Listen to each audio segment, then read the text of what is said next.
பொடியில் பல் விளக்கலாம், உப்பில் பல் விளக்கலாம், மஞ்சளில் பல் விளக்கலாம், துளசி இலையை வாயில் மென்னுட்டு பல் விளக்கலாம்.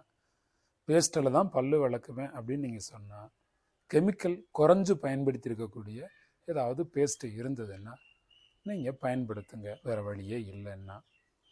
ரொம்ப சிறப்பான முறையில் உங்களுடைய ஆரோக்கியத்தை நீங்கள் பாதுகாக்கணும் அப்படின்னு சொன்னால் ஒரு நாளைக்கு 2 முறை பல் விளக்கணும். ஒவ்வொரு முறையும் சாப்பிட்ட பிறகு வாயில் தண்ணி ஊற்றி கொப்பளிச்சுட்டு ஈரலோட பற்களோட சேர்த்து ஒரு விரலால் நல்லா அழுத்தி தேய்ச்சி கொடுத்து வாய் கொப்பளித்து துப்பணும்.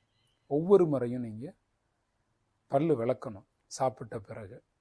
அது ப்ரஷ் வச்சு விளக்க வேண்டியதில்லை, விரலால் விளக்கி கொடுத்தா போதும்.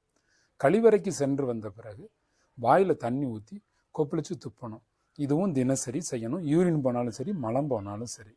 இப்படி மெயின்டைன் பண்ணுங்க. உங்களுடைய பற்கள், வாய் எல்லாமே சுத்தமாக